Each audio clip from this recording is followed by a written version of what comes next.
네, 이관우 건국대 상어교양대학 교수와 함께합니다. 어서 오세요. 네, 안녕하세요. 네, 공천이 좀 많이 시끄럽죠? 네, 이제 지금 막바지이긴 한데, 근데 이게 이제 막바지라고 하는 게 지역구 공천이고 또 비례 공천이 남아 있잖아요. 네. 그러니까 뭐 좀 종합 점검하는 좀 시간을 좀 가져봤으면 좋겠는데, 제가 볼 때는 2016년 그때 총선 때 그때 새누리당에서 벌어진 이른바 옥새파도. 네. 그때 어떤 이 공천 문제가 상당히 어떤 큰 뉴스가 됐었던 적이 있었고 이번에 좀 논란이 되고 있는 것 같은데 일단 좀 지켜보시는 입장에서 총평을 좀 해주시면 어떤 것 같습니까? 뭐 일단은 전체적으로 공천이 과거에 비해서 그렇게 좋은 평가를 받기는 좀 어려울 것 같아요. 여야가 모두. 그래요? 어떤 네. 점에서요? 그러니까 이제 과거에는 공천할 때 이제 그 여야 모두 어떤 기준이 좀 있었던 것 같아요. 우리 당에서는 어떤 기준으로 이번에 공천을 하겠다. 어떤 공천의 프레임이죠. 일종의 컨셉이 있었죠. 네, 공천의 컨셉이 있는 거죠. 그래서 이제 예를 들면 우리는 좀 세대 교체를 하겠다든지 아니면은 뭐 특정한 어떤 뭐 그 정책이라든지 또 당의 기조 이런 것들이 바뀌어서 그런 기조에 맞는 분들을 공천하겠다든지. 예를 들어서 그렇죠. 예. 그러니까 나중에 결국은 소문난 자체 먹을 거 없다고 내지 태산명동의 서일필이라고 나중에는 별거 없었지만 하여간 과정에서는 뭐 청년이 중요하다. 네. 뭐 그러면서 청년 공천에 엄청 공열을 들일 것처럼 하여간 띄운다든지 네. 대표적인 경우 이런 거 아닙니까? 뭐 당의 이제 다양성을 확보하겠다든지 아니면 네. 이제 새로운 지역으로 이렇게 그렇죠. 확장을 하겠다든지. 그렇죠. 뭐 이제 어떤 그런 컨셉들이 과거엔 좀 있어서 결과적으로 나중에 보면은 뭐 말씀하신 대로 그게 뭐 실제로 구체화되지는 않았지만 그럼에도 불구하고 그런 이제 기준을 스스로 설정함으로써 네. 계속해서 이제 그 기준에 따라서 평가를 받게 되는 그렇죠. 이제 그런 어떤 프레임이 좀 있었다고 하면 이번 여야의 공천 같은 경우에는 그런 것들을 좀 찾아볼 수 없어서 사실 시끄러운 것도 좀 문제지만 지금 두 당이 어떤 기준을 가지고 다음번 국회를 운영해 나가겠다 우리 당이 그러니까 우리 당에게 지지를 좀 해달라 그리고 우리가 그런 인물들을 공천하겠다 이제 이런 말 그대로 어젠다가 없어요 선거에 공천 과정에서 사실은 그것이 가장 명확하게 드러나야 되거든요. 네. 근데 지금 우리 국민들이 봤을 때는 그럼 지금 다음 22대 국회가 우리가 다수당을 차지한다면 어떤 당이 어떤 정치를 해 나갈 것이냐 어떤 인물들로 그것이 이제 대변될 것이냐 이걸 지금 찾기가 상당히 어려운 상황이죠. 그러니까요. 알겠습니다. 좀 그 두 당 하나하나 좀 살펴볼까. 일단 더불어민주당부터 한번 좀 그 살펴봤으면 좋을 것 같은데 일단 공천 상황 지금 상당히 논란 많고 파열음이 좀 많습니다. 네. 어떻게 지켜보고 계세요? 어떤 점에 좀 주목하십니까? 뭐 일단은 지금 민주당 같은 경우에는 뭐 제가 앞선 인터뷰들도 들어봤습니다마는 공천의 투명성 이제 이런 것들도 상당히 논란이 되고 있고요. 네. 그리고 이제 그 뭐 시스템 공천이라는 말 자체가 상당히 논란이 되는 것 같아요. 그래서 그 양당 공의하는 말이죠, 사실은. 근데 뭐 아마 그건 그 정당 내부에서는 그렇게 주장을 하겠지만 아마 그 여러 뭐 저널리스트들이나 아니면 밖에서 보시는 분들 같은 경우에는 그 또 이제 경험이 있으신 분들도 많거든요. 안에서 공천 참여해 보신 분들도 많아요. 제 주변에도 공천에 실제로 참여해 보신 분들이 많은데 물어보면 그래요. 시스템 공천, 에이 그런 게 세상에 어디 있어요. 이렇게 이제 얘기할 정도로 그 기준이라고 하는 것, 또 평가의 과정의 어떤 디테일 이런 것들에서 뭐 충분히 어떤 그 의도가 개입될 수 있는 여지가 상당히 많다. 아니, 뭐 어렵게 얘기할 것 없이 말씀하시죠. 시스템 공천이라고 한다면 절차와 기준이 다 마련돼 있다라는 얘기잖아요. 또 하나는 그게 투명해야죠. 그러니까요. 그 과정 자체가 투명하고 공개할 수 있어야죠. 근데 그 마련돼 따르는 절차와 기준, 특히 기준 가운데 정량 평가만 있는 게 아니라 정성 평가가 있잖아요. 네.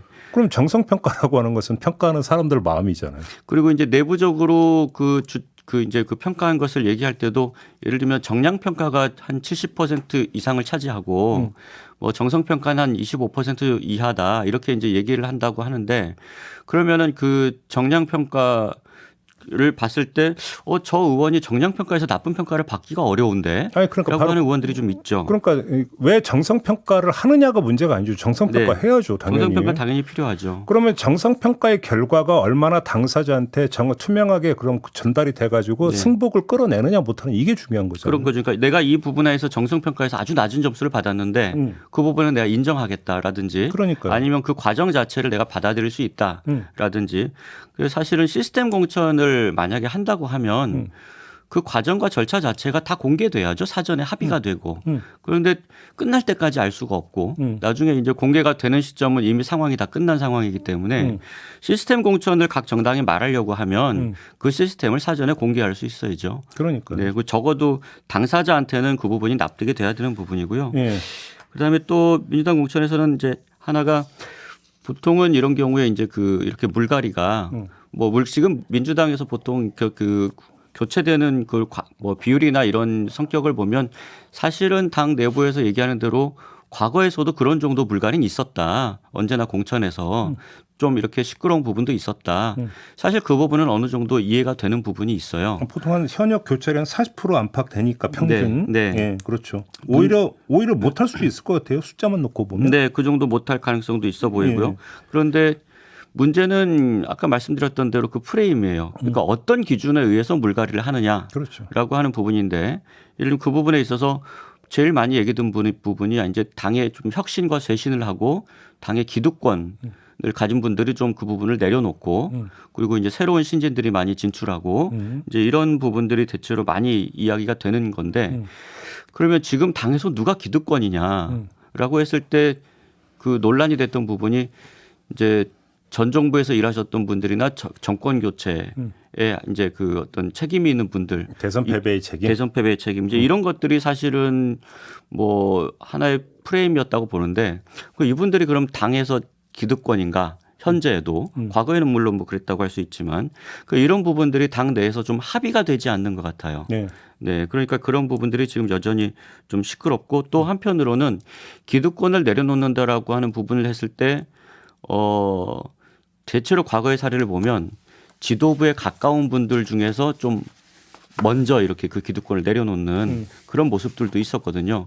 그러면서 저렇게 어떤 나부터 그런 어떤 모습을 보이겠다라고 하면서 이제 그런 분들이 먼저 선행적으로 그렇게 이제 그 공천권을 내려놓을 때 그것도 파급력이 있었던 것이고요. 근데 지금은 그런 부분들이 좀 당 내에서나 당 밖에서 사실 납득이 잘 안 되기 때문에 국민들이 그것을 받아들이지 않는 것 같아요. 그래서 지금 현재 뭐 여러 조사에서 나오지만 민주당 공천에 대해서 국민들이 그렇게 좋은 평가를 썩 하는 것 같지는 않습니다. 그다음에 또 하나 지금 남아 있는 게 비례 공천 남아 있잖아요. 네. 더불어민주연합. 그러니까 이제 그 통합 비례정당. 이건 어떻게 전망을 하세요? 지금 벌써 이제 논란이 되고 있는 게 용해인 의원. 네. 또 이제 그 얘기라든지 그다음에 이제 보수 언론 같은 경우는 이제 벌써 치고 나오고 있는 게 좀 종북 프레임 또 가동하고 있단 네. 말이죠. 네. 그러니까 이제 지금 뭐 내부적으로는 제가 알기로는 이제 그 새진보연합 3석, 진보당 3석, 그리고 시민사회에서 4석, 그리고 이제 거기에 그 상응하는 숫자의 민주당 후보들. 민주당 20석에서 네. 토탈 30석. 네, 이제 그런 식으로 해서 이제 아마 그 주로 앞번호는 소수 정당. 근데 그게 좀 이제 아직 배려한다라는 확정은 안 됐잖아요, 사실. 순번을 어떻게 할 것이냐가. 순번도 거의 정해져 있다고 제가 들었어요. 아, 그래요? 네, 내부적으로는? 네, 내부적으로는 어느 정도 합의가 됐다. 근데 이제 누구를 공천할지 예를 들면 지금 우리가 홀짝이 성별로 돼 있기 때문에 네. 어떤 분들이 성별로 이렇게 구성이 될지 그 부분이 확정적이지 않아서 그렇지 소수 정당들이 조금 앞부분에 그 배려가 된다라고 적어도 20번 정도 가게 되면은 소수 정당과 민주당이 한 반반 정도를 차지하는 정도로 순번이 내부적으로는 합의가 되어 있다라고 제가 이제 그러면 그게 이제 들었고요. 퐁당 이런 식으로 합니까? 이게 홀짝이 있으니까 그렇게까지는 딱 되지 않을 것 같아요. 이제 성별이. 그럼 퐁퐁당 이렇게 되나요? 뭐 중요한 문제는 아니고. 네, 네. 근데 어느 정도 보니까 그룹으로 묶여 있는 것은 제가 좀 어느 정도 합의가 됐다라고 들었고요. 네. 다만 이제 그러니까 지금 말씀하신 것처럼 이 비례연합 정당이죠. 야권의 비례연합 정당인데 지금 당명도 민주당의 위성 정당 같은 느낌을 주는 이제 그런 그 당명이 정해졌고 또 공천 과정도 사실은 그래서 각 당에서 이렇게 정해가지고 이렇게 명단을 제출하는 방식이 아니고 제가 알기로는 시민사회 일각에서 제기했던 것은 각 정당이 한 2배수 정도의 추천권을 가지고 추천을 하고 그 안에 순번은 말 그대로 그 인물들의 경쟁력을 따져서 그렇게 해서 오디션 방식으로 진행해 보자. 뭐 이런 그렇게 되면 이제 사실 말 그대로 공천권이 각 정당이 나눠 먹는 방식이 아니고 국민들한테 돌아가는 방식이 되기 때문에 훨씬 더 비례연합 정당이라고 하는 그 취지에는 부합할 수 있어서 위성 정당 논란도 없고 그렇게 되면 좀 더 좋지 않겠냐 이런 제안들이 일부 있었던 것으로 제가 아는데 결과적으로는 각 정당이 그냥 나눠 먹기식으로 이렇게 되면서 더 이제 논란이 문제는 많아졌죠. 더불어민주연합이라는 비례 정당에서의 공천 이전에 네. 그럼 거기서 민주당 몫의 비례 후보들을 어떻게 네. 누구를 선정하나의 문제가 일단 좀 그러니까 점검이 돼야 되는 거잖아요. 우상호 의원이 이미 벌써 문제 제기를 지금 그 문제를 삼았죠. 그러니까. 네. 그래서 좀 민주당의 사실은 비례대표를 이렇게 그 당 내부에서 사실상 거의 지명하듯이 면접부를 본다고 하지만 네. 사실은 뭐 거의 임명하듯이 이렇게 하는 거는 굉장히 과거로 많이 후퇴한 것 같아요. 그렇죠. 적어도 비례대표를 사실은 그 과거에 두 번의 총선에서 보면은 비례대표를 어떤 식으로 선정할 거냐, 그 순번을 어떻게 정할 거냐를 가지고 상당히 그 절차적 공정성과 투명성을 그게 중앙이었었나요? 거기서 이제 투표를 통해서 이제 순번장하고 막 이러지 않았습니까? 그러니까 원래 처음에 그 당시에 그 김종인 그 비대 그 공관위원장이었나요? 비대 그때 제가 기억하기로는 원래 정해져 있던 순번을 나중에 투표로 해가지고 바꾼 적도 있었죠. 네. 블록으로 나눠가지고.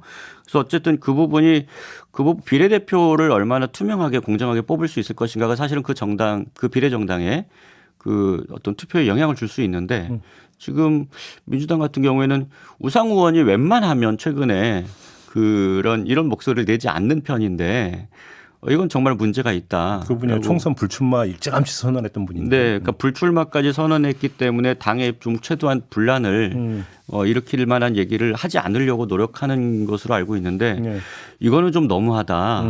뭐 이게 공당의 비례대표 공천이라고 할 수 있느냐라고 하는 그런 문제 의식을 가졌던 것 같습니다. 알겠습니다. 너무 안 좋은 면만을 얘기하면 혹시 호재가 될 만한 건 없을까요? 지금 그러니까 딱히 지금 보이지 않는데 제 생각에는 조금 위기감을 빨리 가졌어야 되는 게 아닌가라는 생각이 좀 들어요. 그러니까 지금은 뭐 지금 이거를 수습할 수 있는 방법은 당내 화합이 되거나 이제 공천에 이제 그 생채기가 좀 아무는 또 아니면은 정부 여당 심판론이 다시 높게 올라오거나 네, 뭐 야당으로서는 사실 그게 가장 좋죠. 그다음에 또 아니면은 좀 분위기 전환을 위해서 선대위를 빨리 이렇게 좋은 분들로 꾸린다든지 이런 것들이 이제 호재가 될 가능성이 있는데 선대위 같은 경우는 지금 정세균, 김부겸 두 전직 총리 같은 경우는 안 맞는 걸로 대충 결정이 난 겁니까? 어떻게 파악하고 계세요? 이 부분은 제가 알기로는 공식적인 제안은 없었던 것 같고요. 아예 제안. 네, 공식적인 제안이 없었던 것 같은데 다만 이제 그 특히나 정세균 총리 쪽에서는 그 언론에 그 기사도 났습니다만 이 어떤 제안이라든지 이런 부분들을 언론에 흘리는 방식으로 이렇게 떠보는 것 자체가 너무 불쾌하다. 이제 이런 반응이 있었던 것 같고요. 그 공식적인 어떤 제안은 없었지만 어쨌든 지금 그 전에 보면 두 전직 총리가 공천에 대한 여러 가지 어떤 문제 제기를 좀 공개적으로 했죠. 공개적으로 했는데 지금 민주당의 상황이 그런 문제들이 충분히 해결됐다고 보기는 어렵기 때문에 아마 이분들이 뭐 선대위에 조만간에 합류하기는 쉽지 않지 않을까. 네, 그렇게 생각이 되고요. 그래서 뭐 그 어느 또 어떤 이해찬 전 총리가 뭐 그 맞는 것으로 거의 가닥이 잡힌 것처럼 또 보도되는데. 이해찬 총리는 이재명 대표를 그래도 가장 오랫동안 뭐 지지를 해주신 당의 원로 중에 한 분이시고, 그렇죠. 네, 그리고 이제 또 지난번에 만났을 때도 여러 가지 조언을 들었다고 하는데 그래서 아마 당의 원로분들 중 최근에 이제 그 두 전직 총리를 제외하고도 다른 원로분들도 상당히 많이 우려를 표명했잖아요. 공식적으로. 그래서 지금 그렇게 보니까 남은 사람이 이해찬 전 총리밖에 없는 거죠. 어떻게 보면 당내 원로 중에서는.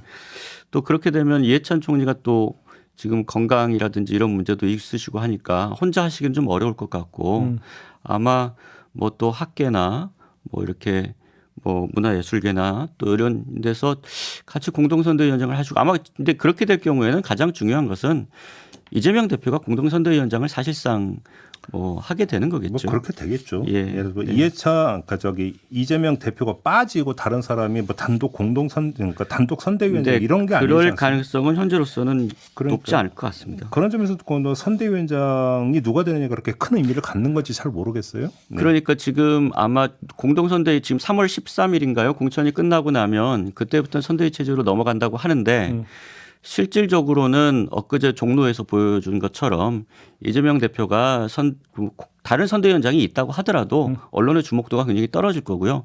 또 다른 공동 선대위원장들이 어떤 권한을 갖기도 어려울 거예요. 사실은 공천도 다 끝났기 때문에. 그렇죠. 그래서 아마 3월 말까지는 여전히 이재명의 시간이 되지 않을까. 뭐 그 선거 공식 선거운동을 지역으로 가기 전까지는. 예. 국민의힘 공천 진행 상황은 어떻게 평가하세요?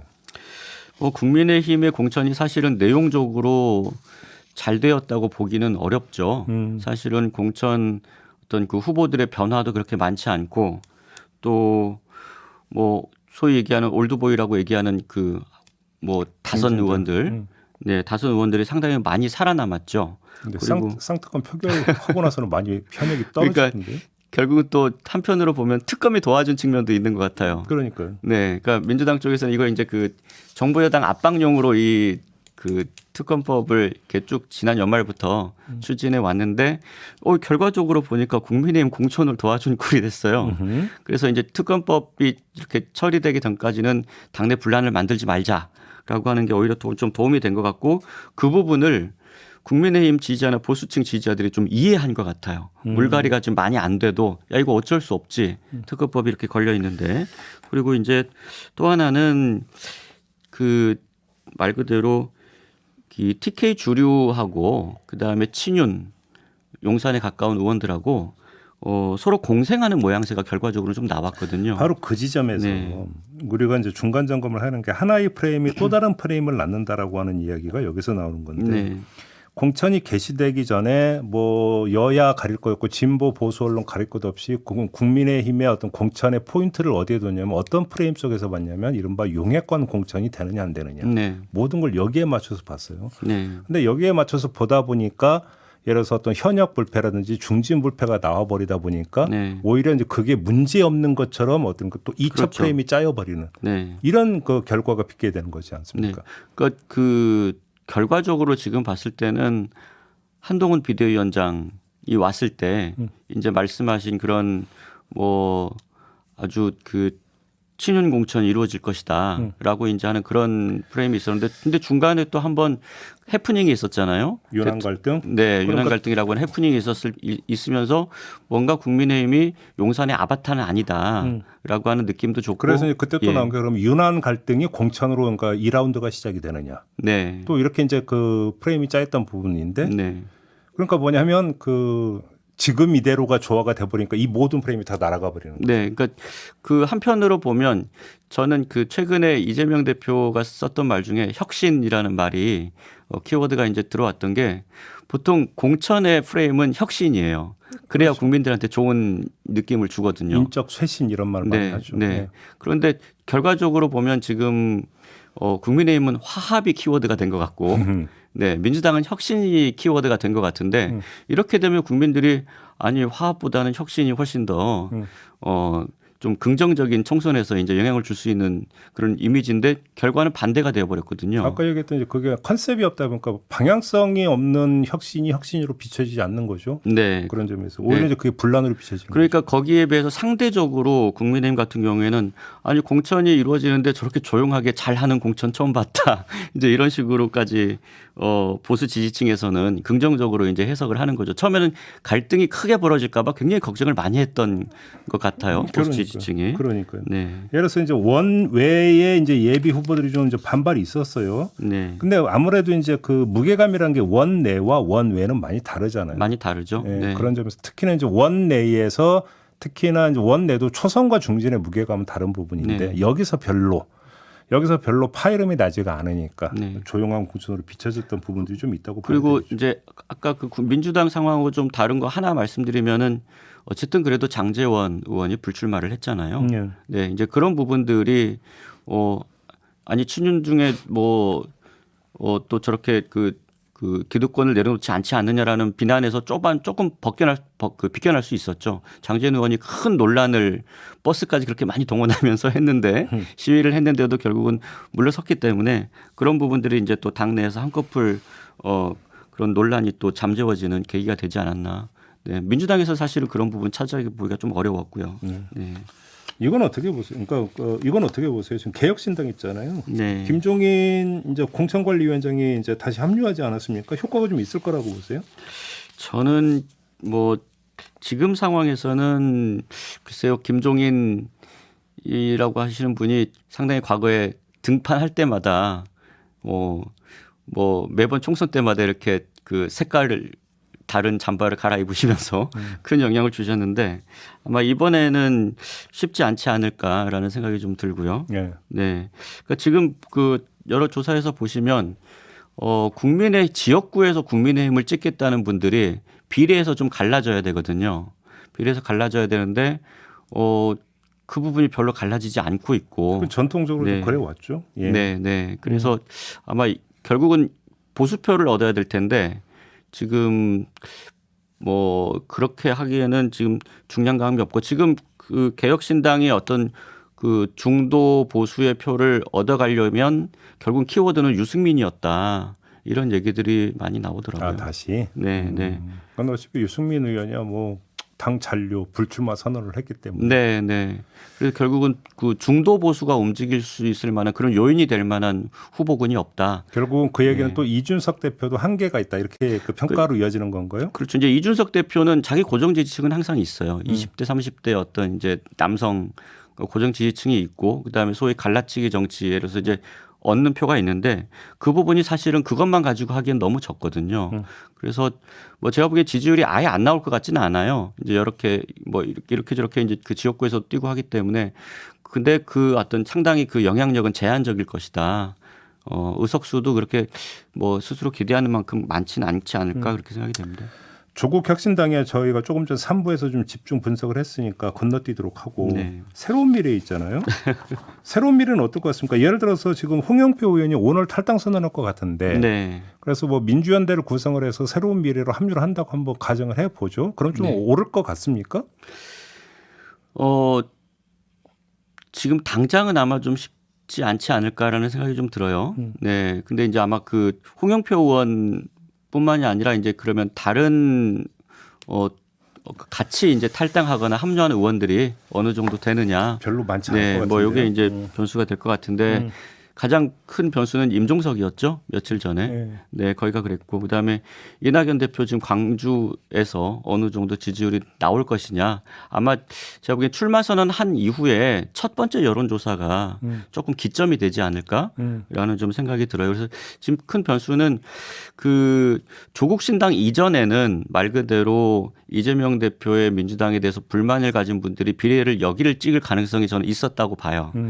그런데 지금은 조국 신당이라고 하는 그 대체제가 존재하죠. 그 지금 조사 결과를 보면 민주당의 그 지역구에서 투표하겠다는 분들이 보니까 수치가 거의 정확하게 반으로 나눠서 나오더군요. 이게 그 비례에서는 민주당 연합정당과 민주당 그 비례연합정당과 이제 조국 신당을 찍겠다는 부분이 그 거의 그 딱 더하면은 지역구에서 민주당 찍겠다는 그 비율과 비슷할 정도로 나오는데 결과적으로 보면은 새로운 미래가 그 부분을 흡수하기는 지금 구조적으로 조금 어려워졌다. 이렇게 봐야 될 것 같습니다. 그렇군요. 아무튼 쭉 한번 좀 훑어봤는데 이제 그 아마 이제 다음 주 정도면 공천 작업이 모두 마무리되지 않겠습니까? 네. 그러면 이제 그 다음부터는 이제 본격적인 이제 선거 운동에 이제 그 돌입을 하게 될 텐데 이때 이제 새로운 전선이 형성이 될 수 있느냐. 이게 이제 앞으로 이제 중요한 관전 포인트가 되지 않겠습니까? 네.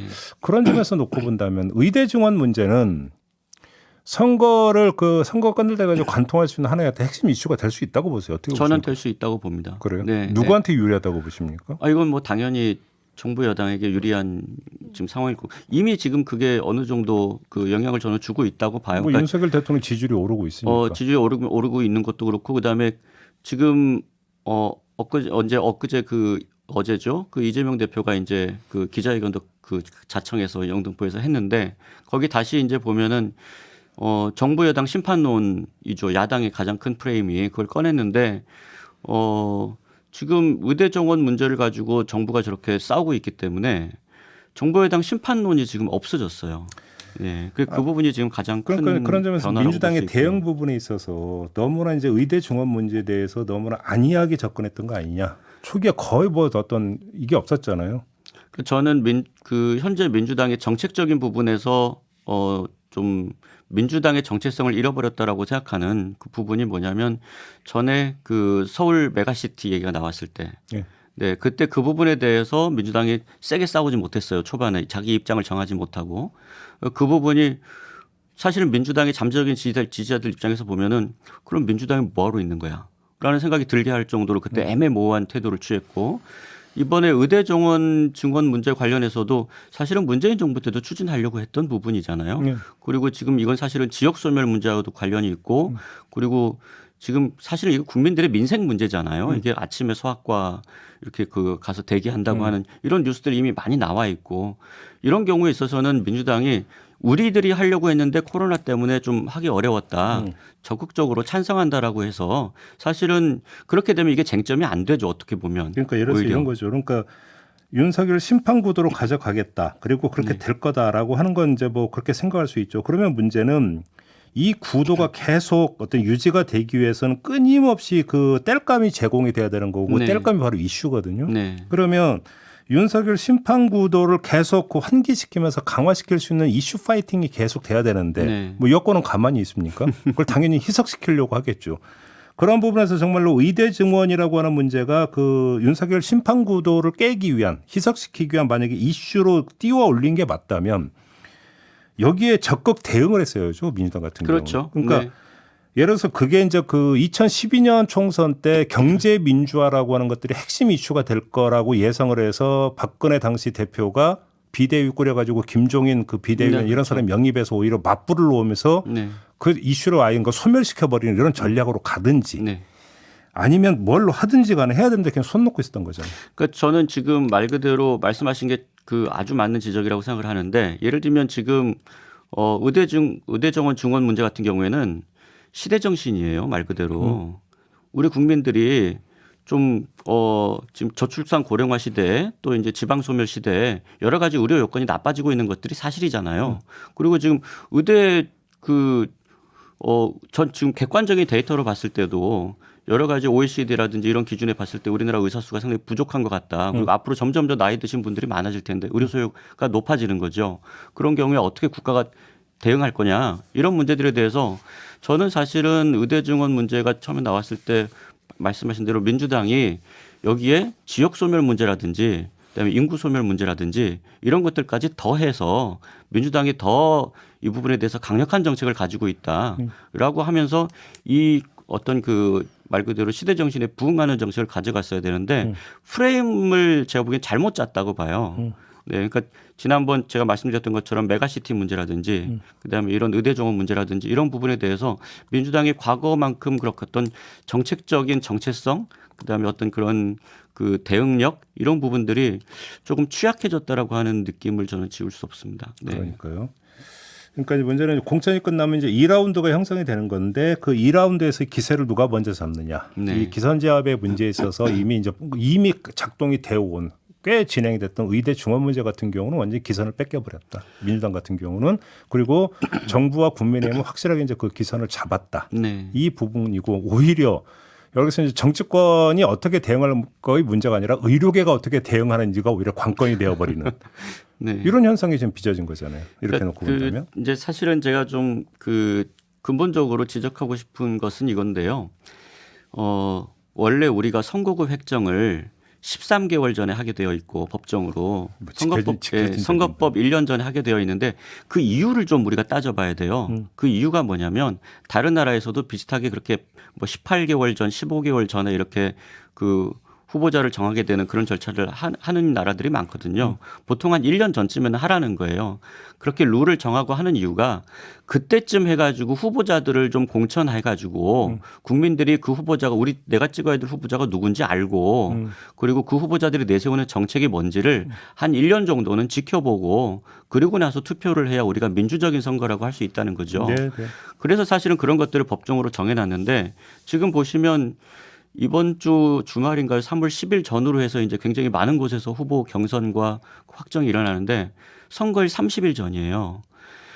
지금 선거가 한 달도 정도밖에 남지 않았는데 아직도 후보가 누군지 모르겠다라고 하는 공천이 이어지고 있다라고 하는 사실 자체가 한국의 지금 정당 민주주의 예. 예, 그다음에 뭐 선거 민주주의라고 하는 것이 정말 이렇게 돼가지고는 국민들한테 말 그대로 깜깜이 선거잖아요. 그렇죠. 정말 이렇게 돼서는 안 되고요. 저는 정말 이번을 그러면 당연히 정책 선거도 안 되는 거예요. 그래서 이런 부분들에 대해서는 정말 좀 그 원내 정당들이 좀 반성하고 정말 이런 그러니까 결과적으로 이렇게 되니까 공천 파동 같은 것이 이제 선거를 좌우하게 되는 것이거든요. 그러면 뭐 한국의 민주주의의 발전이라고 하는 것을 이런 식으로 계속해 가지고는 별로 기대하기 어렵다고 생각이 됩니다. 알겠습니다. 한번 좀 공천 진행 상황, 그다음에 이제 선거판 전체 한번 중간 정리하는 시간으로 좀 꾸며봤는데요. 오늘은 좀 이렇게 마무리를 하도록 하겠습니다. 고맙습니다. 네. 이관우 교수와 함께했고요. 저도 물러가겠습니다. 고맙습니다.